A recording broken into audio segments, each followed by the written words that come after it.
Hello everyone, I am going live to answer some questions that came through. It's kind of a mix of GNM questions and awareness school questions. So if you come on and want to ask a question, I'm just going to be here hanging out for a little bit, probably until my phone dies, or until it gets too hot in this room, or until our cow starts mooing. But yeah, so I'm going to go through some of the questions that came through in the post that I made a few minutes ago, about an hour ago. So the first one is there any hope for pancreatic cancer from a GNM perspective? So with every adaptation, there is an intensity and duration of the conflict. And then there's also, is the conflict being reactivated? So when it's like, is there any hope for this or that condition? We have to look at, how long was the person in the conflict before they resolved it? How much tissue repair needs to be done?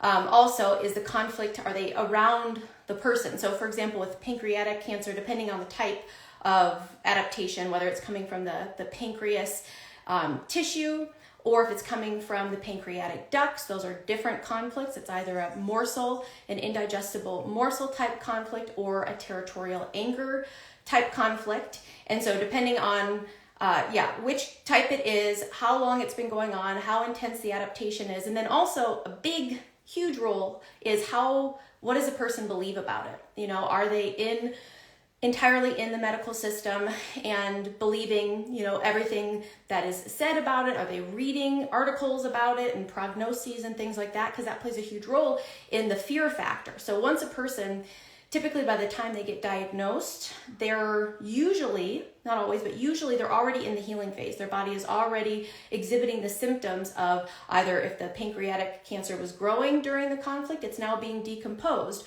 or the ducts are swollen and that swelling is what's bringing about the symptom. Now, if on top of that we add a really scary diagnosis, the person can experience an existence conflict and cause water retention. They can experience additional conflicts, death, fright, starvation. Because with the pancreas, obviously there's, difficulty processing food for a period of time. So it really depends. You can't really say one way or another. Is there any hope? I think there always is hope. But when it comes to a person, and this is one of my teachers, Helmut Pilhar, what he says is you need to learn this while you're healthy, because if you've already got like a scary diagnosis, that's like trying to teach a drowning person how to swim. And it is, just put yourself in that position of being afraid, believing. And that's the thing is, even if you kind of get turned on to GNM, GHK at some point in a diagnosis, we have 30, 40, 50, 60, 70 years of believing that this is a bad, thing that's going on in the body, rather than an intentional tissue adaptation intended for my survival that my body activated in response to some intense emotional situation that I was dealing with. And even if, on a conscious level, you're like, I believe it, I get it, there are often still fears beneath the surface, and, the body is reacting to kind of what in the deep subconscious mind you believe about what you're dealing with. So I would say that, any person dealing with, with symptoms, everyone needs to learn the adaptations of the body so they don't get into a position where they have a scary diagnosis and a lot of things that they're being told that they must do in order to survive. And again, sometimes people need to go the conventional route simply because that's where they have the most support. That's really deep down what they feel is their best bet. Again, even if they're like more holistically minded and they never thought they'd see themselves doing this or that treatment. I think you guys see what I mean. It's like, it's really complex when it comes to like, what should one individual person do when they're faced with a diagnosis? It has everything to do with that individual person, their history, their beliefs, their support system. So there's a lot to that question. Now for the next one. For supporting resolving chronic conditions, is Resolve a better fit or awareness school? So Resolve is where Steve and I kind of take a biological conflict like indigestible morsel conflict or a stink conflict, self-devaluation conflict, and we apply the tools that you learn in awareness school to a specific adaptation and experience. And so we look at the experience of an indigestible morsel conflict, not being able to process something, feeling cheated, feeling, like I just can't stomach this, I can't accept this. And we look at what exactly is that made out of in the psyche. What are some things that you can do to shift your way that you're thinking about the situation? How can you practically resolve that? That's always going to be the first question when it comes to resolving a conflict is, what can I do differently? How can I practically change this situation? Do I need to, get a new dog? Do I need to get a new partner? Do I need to get a new job? What do I need to replace? What can I do? And then if you're in a situation where you can't practically do anything about your situation, you have to be able to shift your perception, shift your experience. And this really it's the trickier one, but I find it to be the more long-lasting one. Because even if you replace the partner or get a different job, if you go into that different job or that different relationship with the same attitude and perceptions that you had in the original one where the conflict happened, you are liable to experience that again with the different person in the different situation. But that's why we need to get into the deep inner workings of the psyche and what causes you to see and experience the world in the way that you do. And that's what Awareness School is all about. So Resolve is like Steve and I going through and kind of giving specific pointed recommendations for shifting perspectives around a certain conflict theme. Whereas Awareness School, that's like what we would call content. So the content of an indigestible morsel conflict or a self-devaluation conflict. These are some patterns we see with these conflicts. These are some things people typically are doing in their head in order to keep a self-devaluation conflict alive. So we kind of get into the content. Now, Awareness School is about pattern. So content is like, the subject. The pattern is like the attitude and how something is being approached. And this is hard for me to even wrap my head around. When I first got into this stuff, I was like, I don't understand any of this. But it becomes pretty clear that like when you have a framework, and that's what Awareness School, it's a framework for understanding how you create your experience of reality. And so it's like the inner workings, it's like going into your mental factory and seeing how you put life together. How do you create? So what are the emotions you experience most frequently? What are the worst things that you feel? What are the best things that you feel? And how did you create that state? How did you put that together in your psyche, in your mind? Often we're just kind of, and before I knew this work, it was just kind of like, yeah, some days I feel good, some days I don't feel good. And I didn't have like a map or a compass or a guide for understanding why I felt one way over another. And this gives you very specific. Now, if ever I'm feeling a way that I don't want to feel, I kind of know exactly where it's coming from. And I know exactly what I'm neglecting. I know exactly what I'm doing in order to create that state. And so when it comes to, and this is why like awareness for me came before GNM. Awareness came before understanding this complex map of our physiology and how the body functions.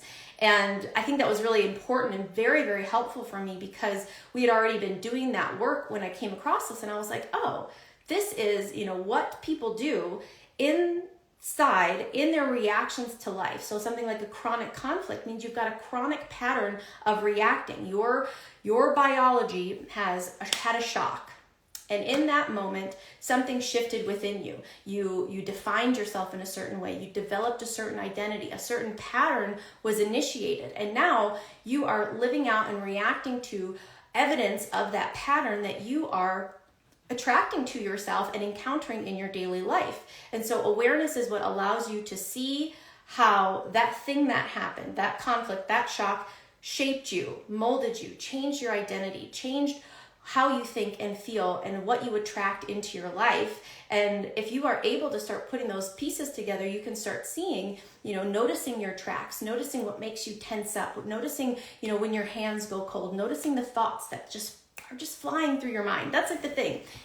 We think people, I don't know who did this study or figured this out, like 50 to 70,000 thoughts every single day. And every thought is tied to something. And if you're constantly, chronically unaware of your thoughts and the way in which you are reactivating, stepping on tracks, self-evaluation track. If you have had a self-evaluation conflict where something happened and you felt, just devastatingly not good enough. Oh, I'm broken. Something's wrong with me. I'm not pretty enough. I'm not good enough. I'm not a good enough athlete. I'm not smart enough. My handwriting is bad. My performance was terrible. And you start seeing yourself in your world, you unconsciously are looking for and attracting evidence of not being good enough. And most people just don't know that they're doing that. They think that that's just the way that it is, and so until you just like wake up and you start getting really curious, is this just the way that it is? Or are there things that I am doing unconsciously and unintentionally? That's the whole point, is like you don't know that you're doing it. You're blind. You're a fish in water to these patterns.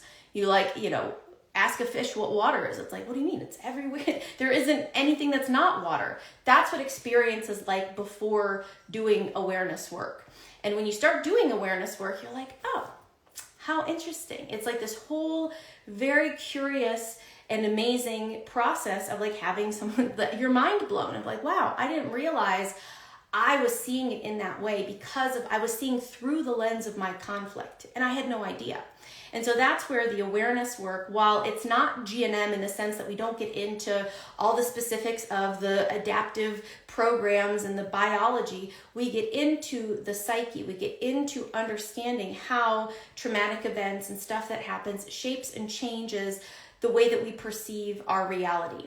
And like you right now could be living in a completely different reality if you knew where to make those shifts in your psyche to change the way that you're seeing and perceiving and experiencing whatever's going on in your world.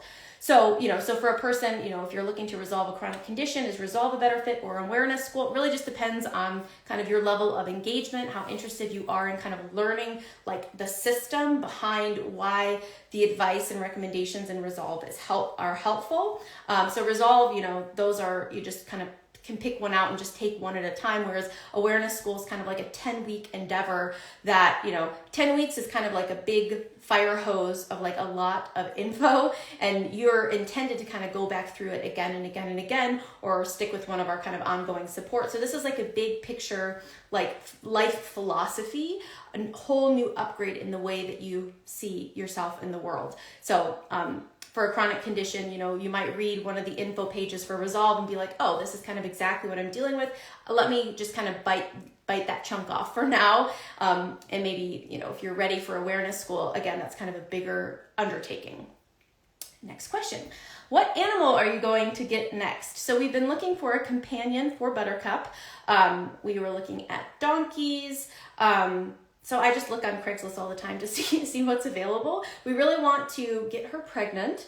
So if anyone has any recommendations for near Bakersfield, California, how we can, impregnate a lovely mini Jersey cow, I need to figure out how to do that, hopefully by August, so that she can have a calf and then we can have milk. So that is very exciting. Next question. Being sick from mold is simply a healing phase of the symptoms that one has, right? So mold, this is a great question. So is mold in and of itself like the thing that's causing the problem? Well, does everybody that gets around mold exhibit symptoms? No, mold is a lot of places and a lot of people are not having symptoms related to the mold. So mold is what is considered a track. So if a person has a conflict in a moldy environment, the mold gets flagged as a track. So if I'm dealing with a stinky, annoying situation, or if what stinks is the fact I've got this mold and I don't like the smell of like the musty smell of mold, plus I've got ideas in my head that mold is toxic, that mold is bad, that this is dangerous for my health, I can have a stink conflict about it. I can have I can't swallow this conflict about the mold. And so is it the mold that is causing the problem, or is it a conflict? So it's always we're looking for the conflict that happened in the moldy environment, and that the mold has become a track for whatever symptoms you exhibit when you get around the mold. And so that's where, when you're exposed to it, if you have symptoms, that's you stepped on the track, your body was reminded of a stink conflict, your body was reminded of a can't swallow conflict or a separation conflict, again, whatever symptoms. And this is how it works for all allergies. What is your allergy? How do you respond when you are exposed to the thing? If it's, you eat gluten and you have diarrhea, the gluten is a track for an indigestible morsel conflict, whereas if you start sneezing, if you get in a moldy environment, the mold is a track for a stink conflict. So what you're looking for is to go back to when did this first begin? When was the first time I had this type of symptom? Where was I? What was I, who was I around? What type of situations was I dealing with? Because you want to start to narrow it down to what happened to me then. How did I, and why would this get flagged? Why would my body flag this particular food? So for example, I had a pistachio allergy, my throat would puff up really big that I didn't realize because I hadn't had pistachios for years. And then, this was when the beginning of mine and Steve's relationship, we got pistachios and put them on a salad and we're like, oh, this is the best thing ever. And I woke up the next morning and my throat was totally puffed up. And I was trying to, in retrospect, so that was, it was pre-GNM. This was when I was in chiropractic school still. In retrospect, I was thinking back to when I was a kid. There was a time that I was starving and I was after school and we were at my dad's work waiting for my mom to pick us up and we were super hungry. And I remember overstuffing myself to the point of not being able to eat another bite. All we had was a bag of pistachios. And so I had a can't swallow conflict related to pistachios from back then. And I hadn't eaten pistachios, so it hadn't been reactivated until I had them again. And so I have since resolved that track. And that's the thing, is when you consciously make the connection that what happened then, this is when a conflict is resolved when it can't happen again. So what happened then can't happen now. I can't ever be a kid in my parents' car waiting for someone to pick me up. I'm never going to be not having access to, feeding myself and only having a bag of pistachios. It's just not something that's going to happen. So my body doesn't need to react with an adaptation of, I can't, having a swallowing conflict related to pistachios, because it is irrelevant. And this is often why kids will grow out of allergies or asthma once they get out of their parents' house, because the parents often, or being in that home, is a track for their conflict. And once they leave, they're away from the track, they no longer have the allergy or the symptom. Oh, there's a bunch of questions here. So I'm going to keep going through these ones. Oh, actually, I'm really happy that they did this. I actually typed out all of the questions because I wasn't sure if I was going to be able to see the questions that people submitted, but you can see them. Let me see where the next one is. We'll just go back to this one. Okay. How are diseases like hand, foot, and mouth explained in GNM? Well, with every disease, we want to look at what's the symptom.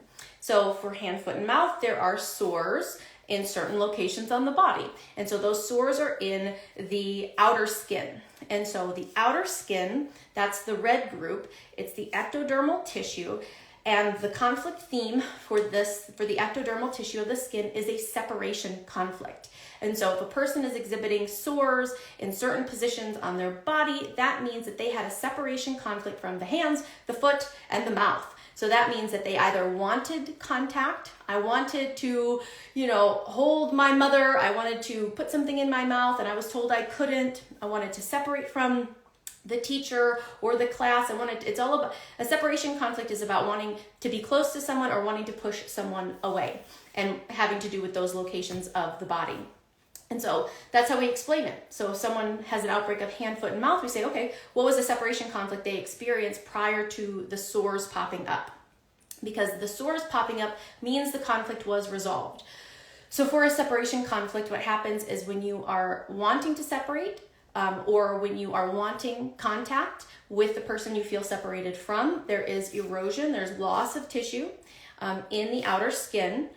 And so we lose tissue, and then when you resolve the conflict, you reunite with the person that you were missing, the tissue then refills. And so that is what the sore is. When you have the outbreak, that's when the body is in the repair phase. And so that means you resolve the conflict. Next one.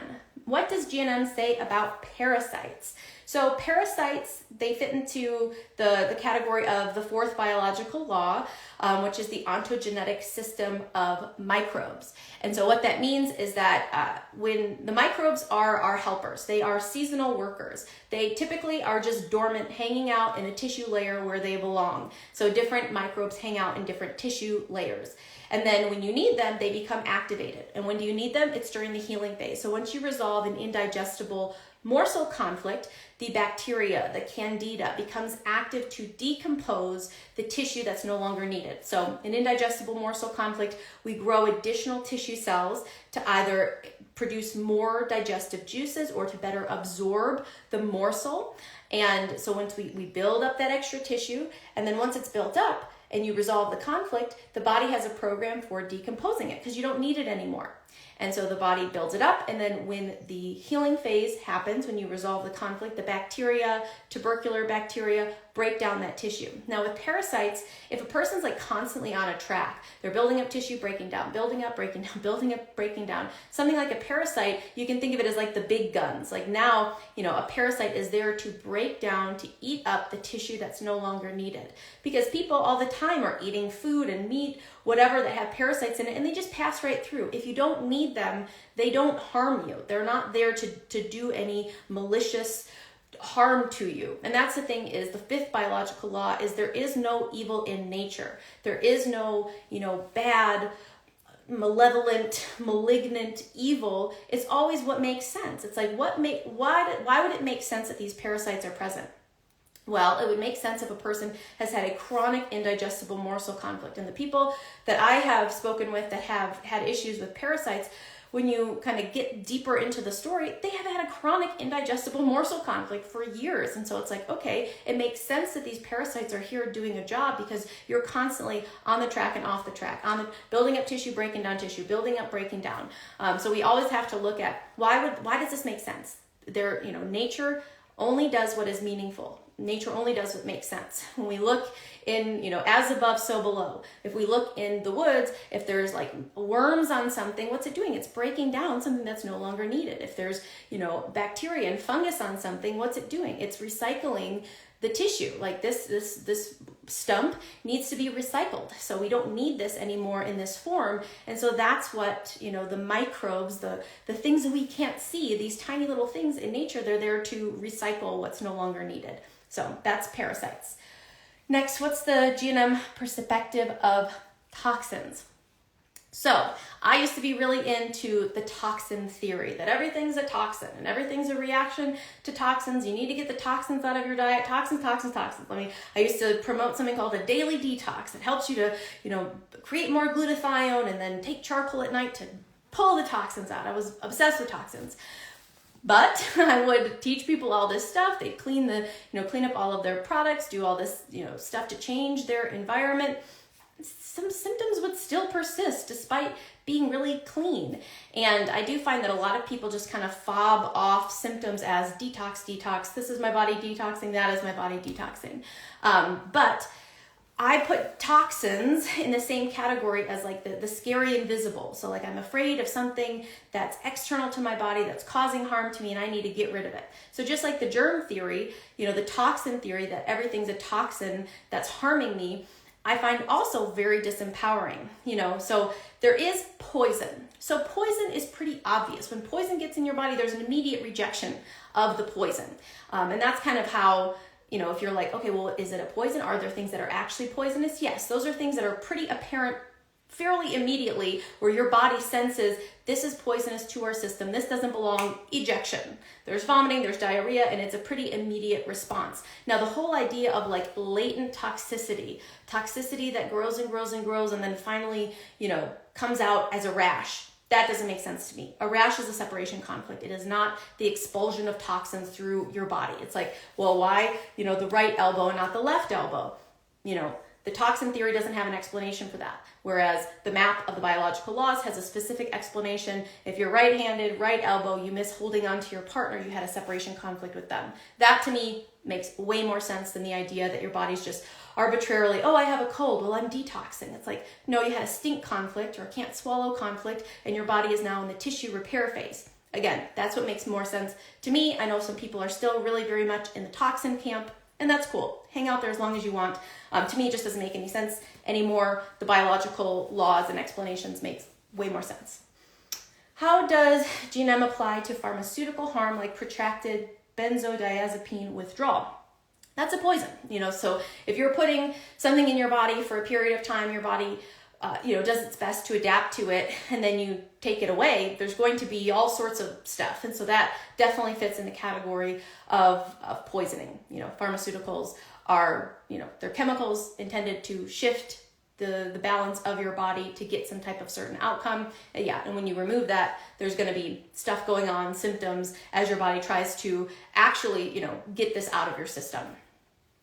Do you see one-on-one clients outside of awareness school? Yes, I do. I take a limited number of one-on-one clients. I do offer like a 30-minute call. So if you just want to get on the phone and talk about a symptom, I have that option on my website. I also do a few a month of a deeper dive one-on-one with people.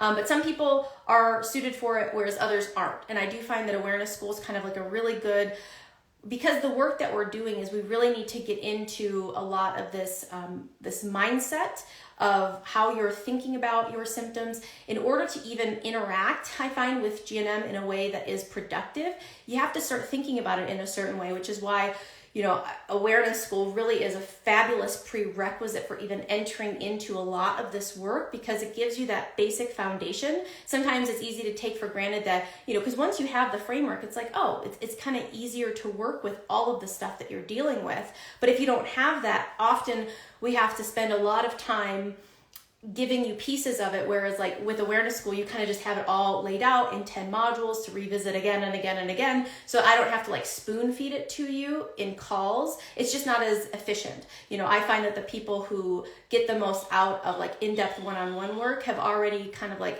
done a lot of work, and now we're just putting pieces together and learning GNM and bringing all of it together, which makes it a lot easier. How to heal mental health. Physical health is good, but so much trauma, I don't know where to start. Awareness school would be great, so this is, what is mental health? Mental health is, how is my mind operating? And so this will allow you to, instead of, necessarily playing ancient history and pulling everything up and, going through, this will just, it gives you such a good way to start going about, how do I improve my moment to moment? Because yes, doing trauma work, going it through, what you experienced then can be very helpful and may be necessary in some situations. But if you're just trying to feel better moment to moment, awareness school is such a good place for that. It's I just want to learn how to, feel better right here, right now. And this gives you the tools to be able to do that. Because again, when in a moment, if I'm feeling a certain way, when I just pause and kind of go with it, it's I know exactly where this is coming from. It's no longer a mystery to me why I'm feeling the way that I'm feeling. And I know what to do in order to shift into something different, which is actually another question that is over here. I'm aware of my thinking, but I don't know how or when, if I should change my thoughts. Do you go over this? Yeah, we go over that a lot in awareness school. It's kind of pretty much what it's all about, but at first you don't even need to, you just watching your thoughts, you just observing how your mind operates is so powerful, because at least you're seeing that this is something that there is a doing happening. There is my mind that is generating a narrative, a stream of thoughts, and I'm just watching it. And so you may not even need to do anything, because a lot of times people will stress themselves out trying to, I gotta fix this, I gotta fix this. Really, it's just start to witness it, start to observe it without judgment. This is happening. This is what my mind is saying, and becoming, instead of frantic to fix it or make it better, just becoming curious. Cultivating curiosity is a big part of this work, because, we can't go and, often the attitude that we're taking to the awareness work is the same attitude we've had towards our problems. So it's oh, there's something wrong, self-evaluation. I need to fix it, self-evaluation. I don't know how to fix it, self-evaluation. So you can see self-evaluation showing up in your attempts, in your efforts to, start to become more aware of your thoughts. And so again, we need to zoom out even further. And another part of you needs to become aware that whole activity is going on. So I think for you in particular, I do think that awareness school would be a good fit for the person who asked this question. What is inflammation arthritis? Is that self-devaluation? Yes, that is the connective tissues of the body. Self-devaluation, when you're in a state of self-devaluation, there's tissue loss, tissue erosion in the area that is being affected. So if it's my physical performance, it's my hands. If it's my relationship, it's my shoulder. If it's feeling, I can't keep up with continuous demands, it's my hip. If it is, physical performance, also the legs. So depending on the body part, we lose tissue, during the active conflict, and then when you resolve it, there is inflammation, and pain. That's when the body is repairing, rebuilding, replenishing the tissue.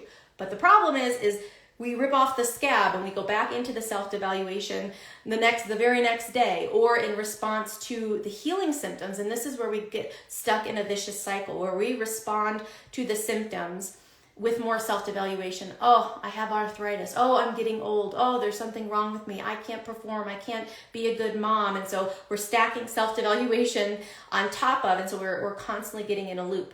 So you have to learn how to, notice what's happening, experience the symptoms, and start telling a different story. It's like, oh, this is actually my body healing. What did I resolve? How did I feel better about myself? How did I get off of the track of self-devaluation and go into healing? So that's the story with arthritis. Can you talk about sudden white hair or hair loss? That's a separation conflict. And so I am feeling separated from someone. Sudden white hair is probably a pretty intense, pretty brutal separation, very severe, that you just felt like someone was torn from you, separated from you. And so the loss of pigment or the hair loss is happening during the active conflict. And then if you resolve the conflict, it can repigment, hair can repigment, and also your hair can regrow.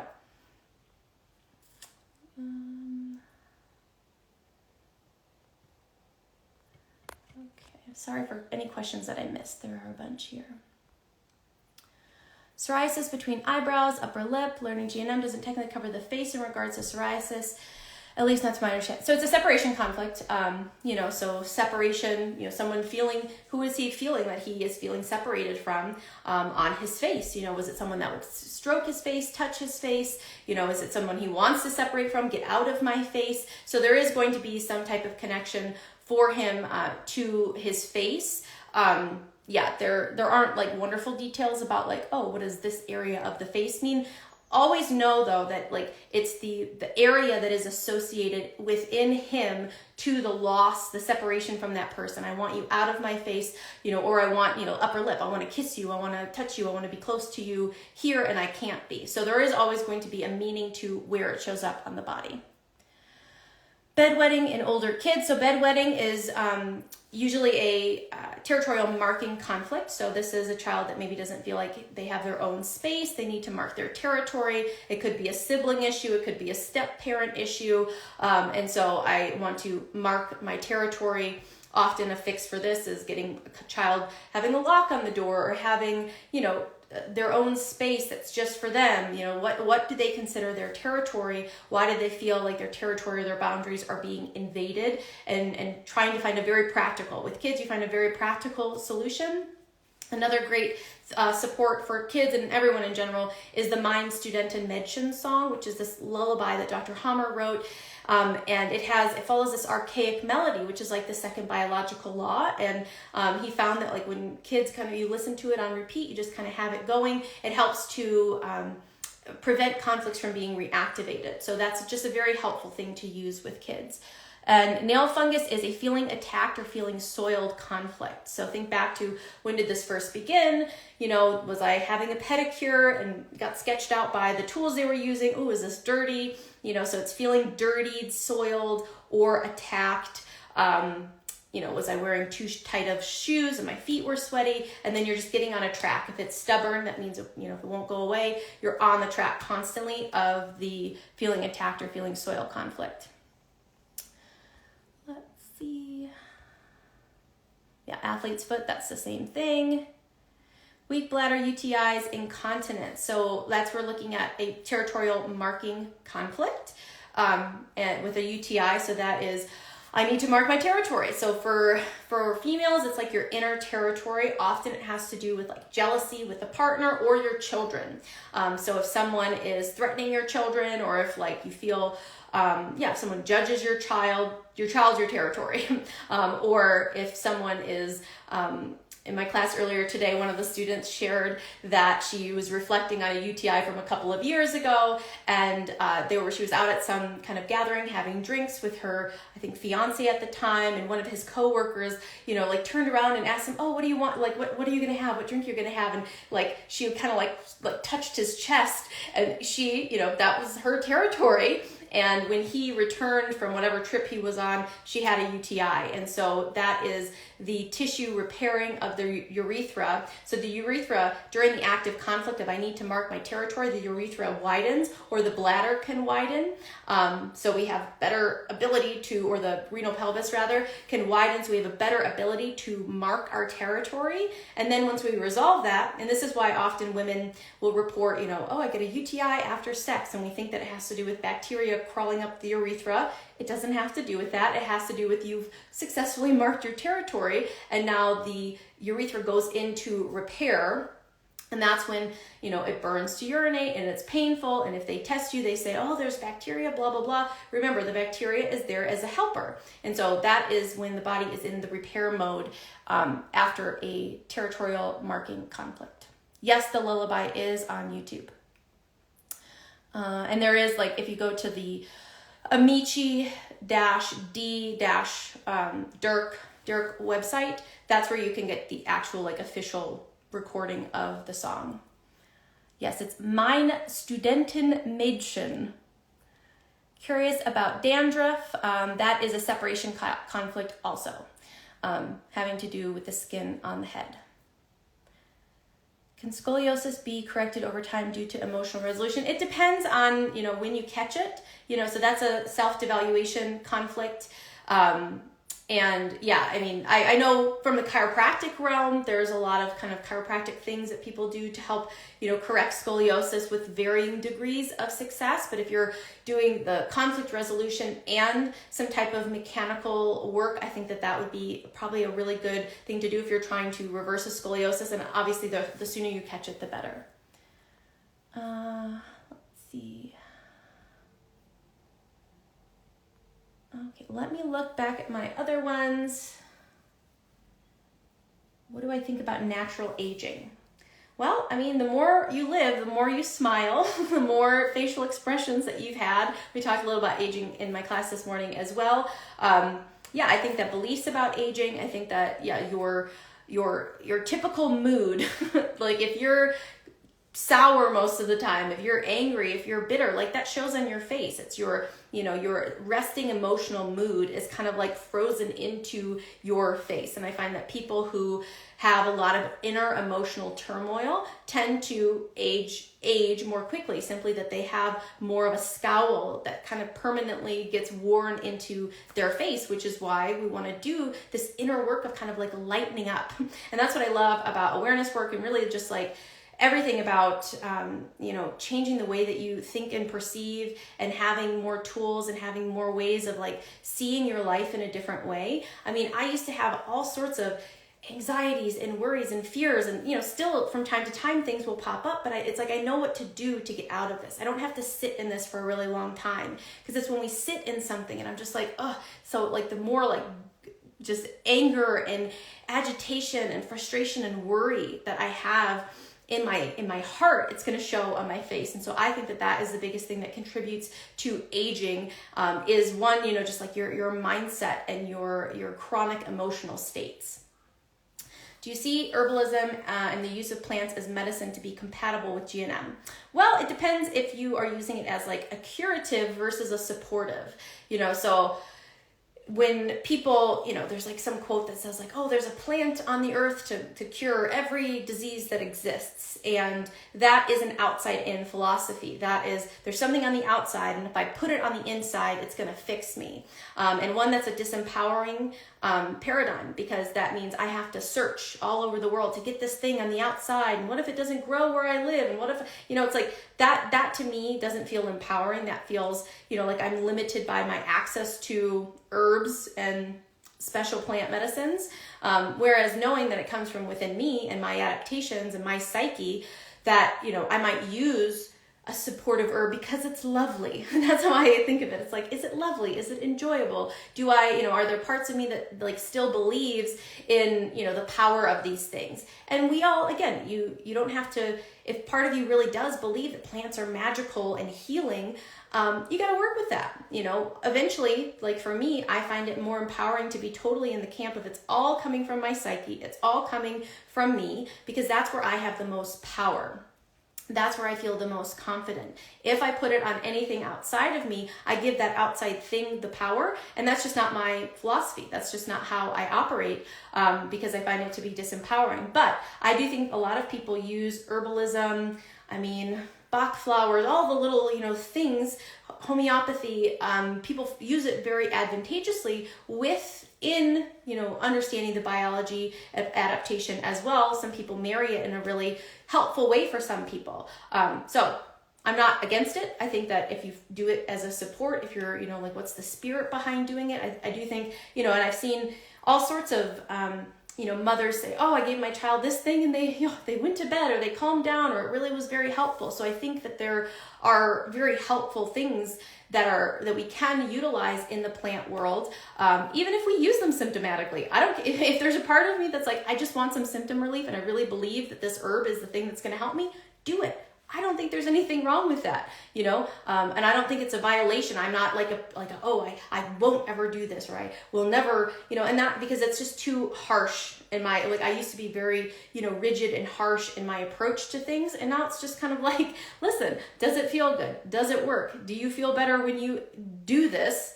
Okay, that is kind of where I follow that flow of feeling good. Does it bring peace? Does it bring relief? Does it even bring symptomatic soothing?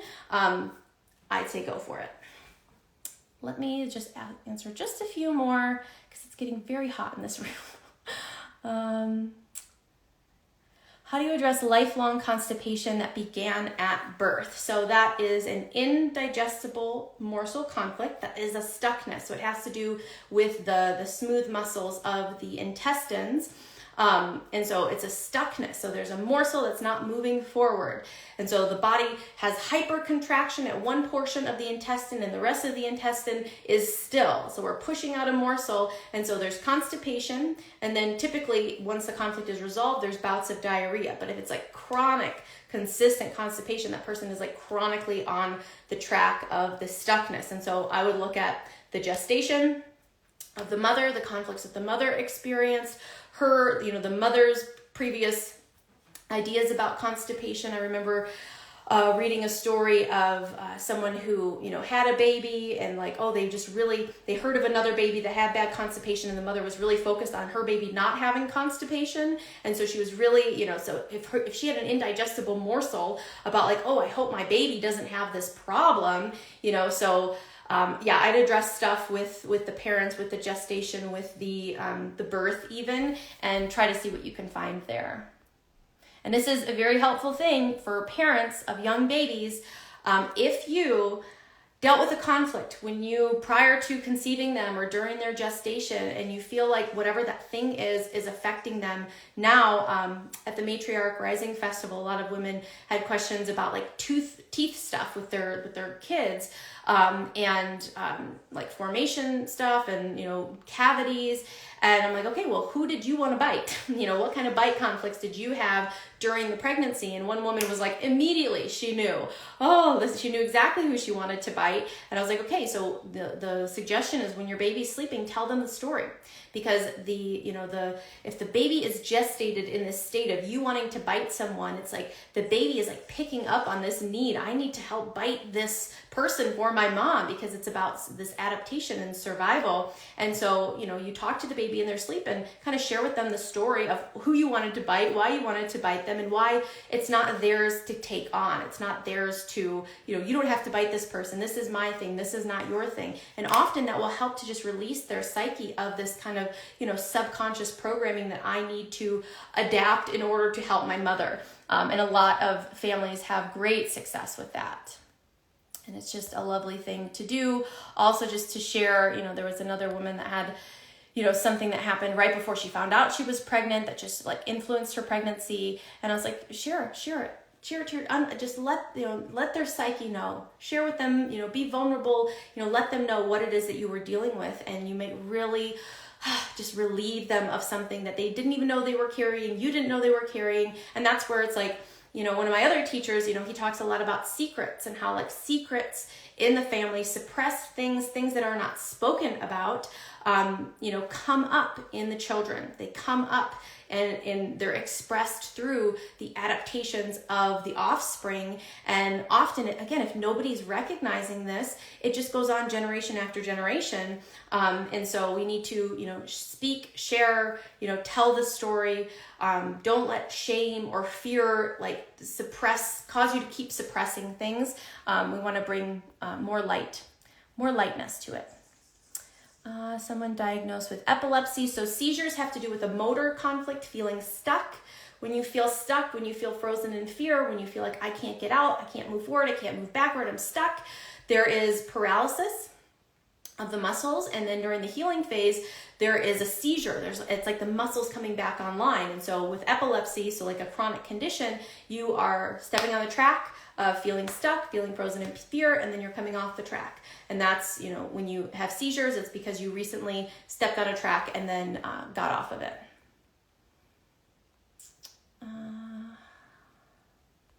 Okay, so I'm gonna wrap it here, guys. Thank you so much for your questions.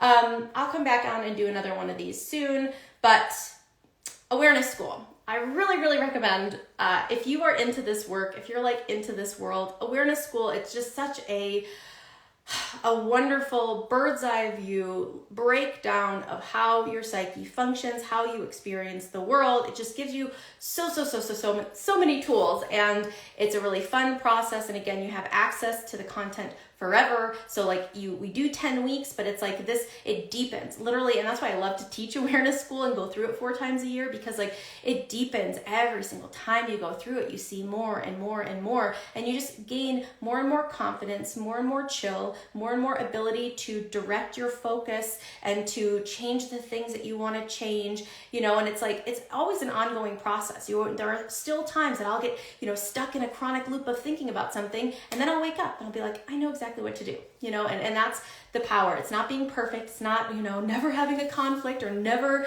getting into an unresourceful loop it's no, we came here to have conflicts, to have problems, to have stuff happen, and then to navigate our way out, to have a thing and to navigate our way out. It's all about, and that's the fun is of getting free. You play a game to get stuck in a problem, and then you get out of it. And so when you approach life in that kind of lighthearted, this is a game, and this is a really cool map for understanding your mind, and GNM's a really cool map for understanding your physiology and your adaptations, and then you bring it together and you're like, now I feel like I know what I'm doing here. I'm not in the dark, I'm not blind, just kind of bumbling around. It's I've got more clarity. I can see where things are coming from. And there are still mysteries, but that's fine. We want there to be mysteries. We want there to be kind of unsolved things that we're still seeking to solve, simply because that's fun. And if you can take that approach and to see your worst, and that's the thing too, a conflict is resolved. And this is all from Helmut Pilhart. A conflict is resolved when it can't happen again, or when you can laugh about it. When you can bring that lightness. And what that means is when you're laughing about a problem, think about your worst, biggest problem, that the thing that you're so worried about. If you can laugh about that, that means you've disidentified with it. So no longer are you feeling under that weight, that burden, that pressure of that problem. If you can laugh at it, that's some power. And so learning how to, disidentify and to change your relationship to the thing that triggers you the most, the thing that's most conflicting for you. Again, that gives you that kind of that confidence, and that gives you that freedom, because that as far as your nervous system and your primal organism goes, your body just wants to know that you're good. It's I'm good. There's nothing that is making me stuck or wrong or bad. It's I'm good. I'm safe. Everything's okay. All the answers I need are coming to me. If I dwell in that state of consciousness, I just bring such peace. And that is what, resolution is built out of. And often there's a lot to it. Some people have a hard time applying GNM, and they're like, oh, GNM's stupid. I don't see how, understanding this is gonna, it's you just gotta sit with it, because if you're still having a symptom, it's just, you're encountering a track. And this isn't a magic wand where just you hear it one time and all your problems are gone. It's work, and it's unraveling, and it's paying attention, and it's learning about yourself and your family history and how you've gotten to be where you are. And, Yeah. So another opportunity is I do a class every Monday at 11 Pacific called Language of Adaptation. And it's just like this. People ask questions. We do a deep dive into a biological program. You're welcome to kind of bring up, something that you're dealing with and what you're working through. So that is, again, every Monday. It's a monthly membership, so it doesn't like start or end at a certain time. You can join or quit at any time. Awareness School. Early bird ends at midnight tonight. I extended it because I was busy all weekend. So if you're thinking about it, definitely get in. Price goes up tomorrow. We start, I think it's 2 weeks from Thursday on July 25th. It's a morning session. And so this is a great opportunity for people who are in the European time zones to join in, because typically we do it in the evening, which is like 2 a.m. in Europe. So my European friends, please join us. And let me know if you have any other questions, and I can either respond or do another live video later this week. So have a good night. See you later.